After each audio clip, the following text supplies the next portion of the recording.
na ang ating featured location ay ang isa sa Micronesia Island, ang Guam. And so, ganito po kalaki yung magiging market natin kung kayo po ay papasok bilang seller po ni Avidson Marketplace. Meron tayong i-introduce na seller mamaya. Galing sa US. Made in USA.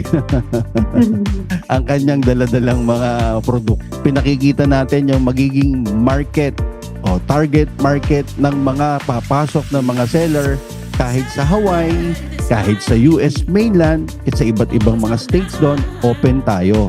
Kahit sa US sila, malaki ang chance na sila ay kumita din sa location natin. Kasi ang pinag-uusapan natin dito, pagkakakitaan. Ang pinag-uusapan din natin dito, isa-isa at kauna-unahang platform. Meron tayong between buyer and seller protection. Meron ang protection ng seller, may protection din ang buyer. 6,940,000. Kung maliit ba yan, Jade? Malaki po.